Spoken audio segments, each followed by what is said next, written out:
So, I'm Padania from Witness, and when thinking about how technology companies can build in from the beginning human rights standards into their technology, there's just a few ideas that are sort of food for thought.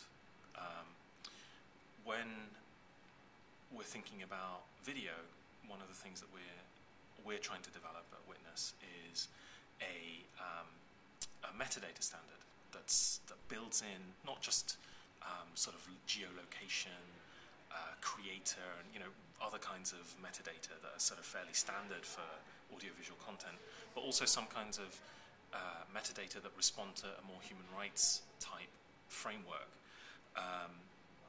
And we're sort of pushing out to other organizations and other networks to see how practical they are. But it's not just about common standards around technology or sort of the metadata, the information. It's also common standards around content guidelines. One of the things that we've found over the last year and a half of working on human rights related media and video online is that really there are very varying standards. People treat video very, very differently. And there are a lot of very practical things that people can do to think through the implications of putting a piece of video online. From if you're going to anonymize it before you put it online. That's one very, very practical thing, because once it's online in a form that's not anonymous, pixelated, with the person's face obscured, it will spread, and it will be very, very difficult to do that. There's also questions like re-victimization. When you see somebody in a clip, there's the famous example in Malaysia of Squatgate. A woman was forced to strip naked. Somebody filmed it inside a police station. She was forced to squat up and down as a way of sort of verifying that she wasn't carrying anything on her body. And this clip was released on the internet and became a very celebrated scandal in Malaysian police history. The woman at the heart of that asked that people stop circulating the video online. How do you begin to deal with those kinds of things when people have spread that video on, they copied it, they put it onto all kinds of different video sharing sites. It's probably there in hundreds, if not thousands of iterations around the web. How is it possible to, from the perspective of technology companies, help not enforce, but sort of offer guidelines for people in the more ethical use of visual media online? And then really the two other things that we think about are looking forward to visual search. The visual medium, at the moment we're sort of primarily searching stuff that is textual.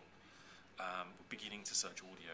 Google's got its Gaudi audio search engine, for example. So once we're at a point where we're really looking at video search, this is going to have implications for privacy. It's going to have implications for people's identities. It's going to have implications for how far back you go in time with looking at content and looking at finding people. It's going to have implications for privacy and people's safety.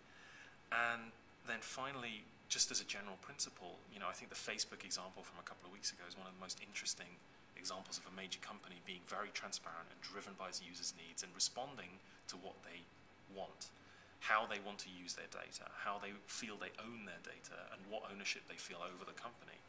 And really, that to me felt like a very positive move, leaving the fine print aside, like a very, very positive mood in terms of how to be open and transparent with your users about how you use their data, what you plan to do with it, what they own, what they don't own.